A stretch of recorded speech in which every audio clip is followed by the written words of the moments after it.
नमस्कार, आप देख रहे हैं एनसीएस न्यूज़। आज हमारे साथ एमएम के प्रवक्ता आरिफ हुसैनी है। सर, सबसे पहले तो आपका एनसीएस न्यूज़ चैनल में बहुत बहुत स्वागत है। बहुत बहुत शुक्रिया। सर, आज एमएम के 17-18 माजी नगर सेवकों की इम्तियाज़ जलील से चर्चा हुई, तो क्या चर्चा हुई?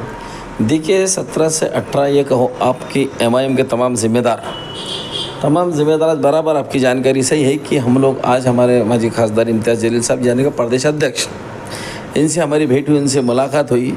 और अभी जो असेंबली के इलेक्शन होने जा रहे हैं, विधानसभा के जो इलेक्शन होने जा रहे हैं, उसके ऊपर चर्चा हुई कि किस तरीके से औरंगाबाद का इलेक्शन लड़ा जाएगा, किस तरीके से प्रदेश का इलेक्शन लड़ा जाएगा, उसकी तैयारी कैसी कैसी करना है। और अभी हमारे यानी कि कुल हिंद मजलिस इत्तेहादुल मुस्लिमीन के सदर, हमारे राष्ट्रीय नेता असद अवैसी साहब भी औरंगाबाद में उनका आगमन होने जा रहा है। वो आ रहे हैं कैंपेनिंग के लिए, वहाँ से शुरुआत होने वाली है। तो ऐसे तमाम इश्यूज़ थे जिसके ऊपर चर्चा हुई और इसी इश्यूज़ को लेकर उनसे बातचीत हुई। असद ओवैसी कब आने वाले? ये 2-3 दिन के अंदर आने वाले हैं असद ओवैसी साहब। सर, इम्तियाज़ जलील ये पूर्व से चुनाव लड़ेंगे या मध्य से चुनाव लड़ेंगे, ऐसी जनता में चर्चा शुरू है। तो इम्तियाज़ जलील इन्होंने कहाँ से चुनाव लड़ना चाहिए, क्या लगता है? देखिए, चर्चा तो इम्तियाज़ जलील साहब के लड़ने के इलेक्शन की नांदेड़ से भी है। इम्तियाज़ जलील साहब ने इलेक्शन लड़ना बल्कि मुंबई के लोगों की भी डिमांड है। यानी कि महाराष्ट्र के हर गोशे के अंदर से जहाँ पर हमारा यूनिट बहुत स्ट्रांग है और जहाँ भी हमारी तंजीम मजबूत है, वहाँ से आवाज़ें आ रही है कि इम्तियाज़ जलील साहब ने हमारे क्षेत्र से, हमारी कंस्टिट्यूएंसी से इलेक्शन लड़ना चाहिए। लेकिन इसमें कोई शक नहीं कि इम्तियाज़ जलील साहब इस बार विधानसभा के अंदर बहुत भारी मतों से जीत के जाएंगे, जिसका बहुत जल्दी आके हमारे राष्ट्रीय नेता असद अवैसी साहब उसका ऐलान करेंगे कि वो कहाँ से लड़ेंगे। सर, इतनी कैसी गारंटी है आपको कि इम्तियाज़ जलील आमदार बनेंगे? देखिए, उसकी गारंटी हम इस बात पे दे रहे हैं कि इम्तियाज़ जलील साहब को जो पहले विधानसभा का परफॉर्मेंस रहा, उसके बाद लोकसभा के अंदर उन्होंने जब प्रतिनिधित्व किया है, यहाँ का जो नेतृत्व किया, औरंगाबाद का जो रिप्रेजेंटेशन किया, उसी तरह इम्तियाज़ जलील साहब को जो परफॉर्मेंस पार्लियामेंट के अंदर का था और इम्तियाज़ जलील साहब को जो पार्लियामेंट के इलेक्शन में लॉस होने के बाद जो लोगों की डिमांड और जो लोगों की चर्चा है कि इम्तियाज़ जलील साहब जैसी शख्सियत ने विधानसभा में रहना बहुत ज़रूरी है। क्यों? तो विधानसभा के अंदर बात करने वाले, समाजों की आवाज़ उठाने वाले और समाजों को राजनीतिक न्याय देने वाले नेताओं की ज़रूरत है और उन लोगों को लगता है कि इम्तियाज़ जलील साहब की शक्ल में नंबर 1 है। सर, डॉक्टर गफ्फार कादरी कह रहे हैं कि एमआईएम बीजेपी को समर्थन करती है, तो इस बारे में क्या कहेंगे? नहीं, वो अब ये सारी बातें आप कर रहे हो। 10 साल से आप पार्टी में हैं, आप 10 साल से पार्टी के अंदर है, 5 साल से तो आप खुद पार्टी के महाराष्ट्र के अध्यक्ष हैं।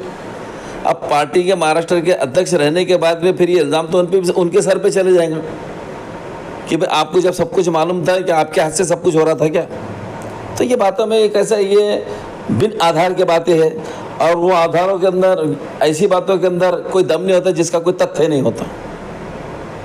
सर, उसी तरह से डॉक्टर गफ्फार कादरी कह रहे हैं कि बीजेपी को जिताने के लिए एमएम ने 5 जगह से पैसे लेकर टिकट दी, इस बारे में क्या कहेंगे? अरे भाई, किसने दिया, किसने लिया, वो तथ्य होना चाहिए ना। आज आप जो है तो आज नाराज़ होकर आप कुछ भी बोल रहे हैं। आज आपकी नाराज़गी की वजह क्या है हमको पता नहीं, और आप ऐसी बातें आज क्यों कर रहे हैं ये भी हमारी समझ से परे है। और देखिए, राजनीति के अंदर चढ़ाव उतार आते रहते हैं। राजनीति एक ऐसा क्षेत्र है, मैं भी चाहता हूँ कि मैं मुख्यमंत्री बन जाना, बन पाता क्या? मैं भी चाहता हूँ कि मैं मेंबर ऑफ पार्लियामेंट बन जाना, बन पाता हूँ क्या? देखिए, समीकरण बदलते हैं, राजकारण के रंग रूप बदलते हैं और जब हालात बदलते हैं और जैसे विज़न, क्या विज़न लेके राजनीति में आए हुए हैं और वो विज़न लोगों को समझ में आना चाहिए, तब आप मंजिलों पे पहुँचते।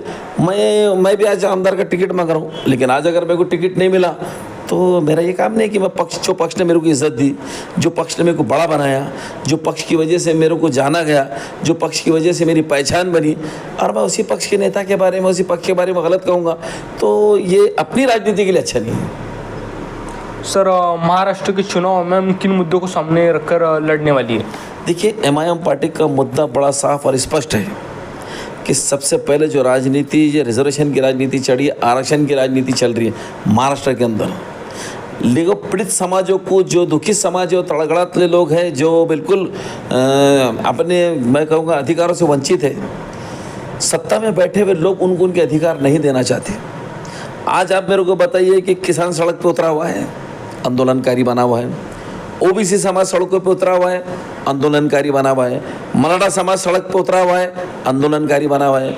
मुस्लिम समाज सड़कों पे उतरा है कि हमारे मज़हब के हितों की और हमारे राजनीतिक और हमारे सामाजिक हितों की रक्षा करने वाला कोई नहीं रहा। तो ये सारी चीज़ें सामने आ रही है। इसका एक ही नतीजा निकलता है कि महाराष्ट्र में सत्ता में बैठी हुई सरकार ये सिर्फ भ्रष्टाचार कर रही थी, समाजों को राजनीतिक न्याय इन्होंने दिया नहीं, समाजों के साथ इन्होंने इंसाफ किया नहीं। ऐसे तमाम मुद्दे लेके हम मैदान में आने वाले, जिसमें सबसे बड़ा मुद्दा ये रहेगा कि पहले गुजरात मॉडल का बहुत ढोल पीटा गया था कि गुजरात मॉडल पूरे इंडिया को बनाया जाएगा। मेरे को आप बताइए, इससे पहले आज कुछ साल, 1.5 साल, 2 साल पहले 3000 करोड़ रुपए के ड्रग्स पकड़ा गया, गुजरात में पकड़ा गया। अभी पिछले हफ्ते में 4000 करोड़ रुपए का ड्रग्स पकड़ा गया, गुजरात में पकड़ा गया। तो अब गुजरात का मॉडल क्या नशे के नाम से जाना जाएगा क्या? तो ये वो मुद्दे। और दूसरी चीज़, महाराष्ट्र के अंदर जो बड़े बड़े उद्योग आ रहे थे, महाराष्ट्र में जैसे बड़ी बड़ी फैक्ट्रीज लग रही थी, और वो उद्योग और वो कारोबार और वो बड़े बड़े फैक्ट्रीज अगर महाराष्ट्र में लगते तो बहुत सारा रोजगार कम हो सकता था और नौजवानों को रोजगार मिलते थे। लेकिन सेंट्रल में बैठी हुई बीजेपी और बीजेपी अलायंस पार्टनर की गवर्नमेंट महाराष्ट्र में, तो ये 7 से 8 जो बड़े प्रोजेक्ट थे, जो हमारे फैक्ट्रीज के थे, जो हमारे बड़े बड़े उद्योग के थे, ये सब बीजेपी के राजनेताओं ने यहाँ से लिया कि कुछ भरूच में लेके चले गए, कुछ सूरत में लेके चले गए, यानी कि गुजरात में लेके चले गए। तो प्रधानमंत्री जी को और अमित शाह साहब को और देवेंद्र फडणवीस साहब को मैं कहता हूँ कि महाराष्ट्र से क्या नफरत है? आपको महाराष्ट्र में सत्ता भी चाहिए, महाराष्ट्र के अंदर आपको इख्तियार भी चाहिए, महाराष्ट्र के 10 करोड़ लोगों ने आपको वोट भी देना चाहिए, वोट हमारा और विकास सिर्फ गुजरात का।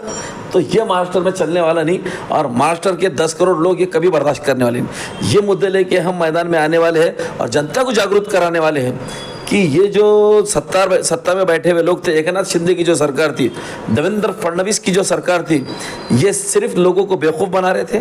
कभी लाडली बहना के नाम पे, कभी ये कुछ भैया के नाम पे कल्याणकारी कोई योजना इन्होंने गरीबों के लिए और जनता के लिए निकाला नहीं। लेकिन इन्होंने जितने बड़े बड़े उद्योग थे, ये सिर्फ यहाँ से बैठ के इन्होंने गुजरात में ट्रांसफ़र करने का काम किया, यानी कि महाराष्ट्र के 10 करोड़ लोगों की जनता के हित में इन्होंने कोई काम नहीं किया।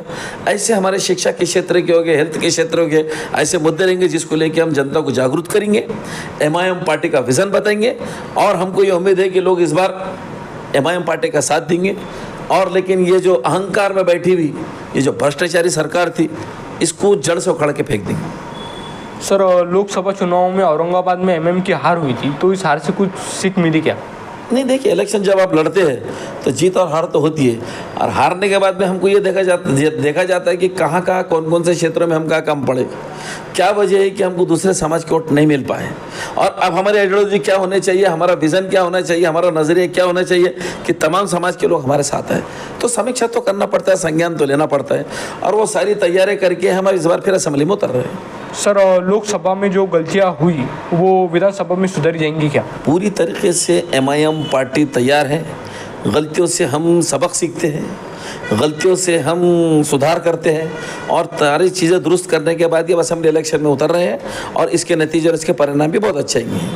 सर, यूनिसेस के माध्यम से आप जनता को क्या अपील करना चाहेंगे? जनता से हमारी यही अपील है कि जो आपकी आवाज़ बन के विधानसभा में उठता है, जो आपके मूलभूत सुविधाओं के लिए जूझता है, जो आपकी सुविधाओं के लिए आंदोलन करता है, ताकि आपको पानी सस्ता मिले, आपको महंगाई कम हो, महिलाओं की सुरक्षा हो, और तुम्हारे हेल्थ के क्षेत्र के अंदर लोगों को फ़ायदा हो, रिजर्वेशन के अंदर लोगों को, मुस्लिम समाज को और धनगर समाज को, OBC समाज को उनको जायज़ मौका, मराठा समाज को उनका जायज़ मौका मिले।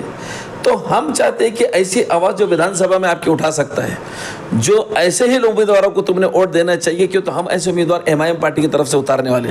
लेकिन जो सिर्फ 5 साल को 5 साल आके फॉर्म भरते और पूरा इलेक्शन का माहौल ख़राब करते, वोटों का बिखराव करके बंटवारा करते और गलत लोगों को जिताने के मकसद से इलेक्शन में उतरते, ऐसे लोगों को 150 भी वोट नहीं देना चाहिए, क्यों तो ये सिर्फ अपना ज़ाती स्वार्थ पूरा करने के लिए इलेक्शन में आते हैं। इनको आपके हितों से और आपकी सुविधाओं से कोई लेना देना नहीं होता।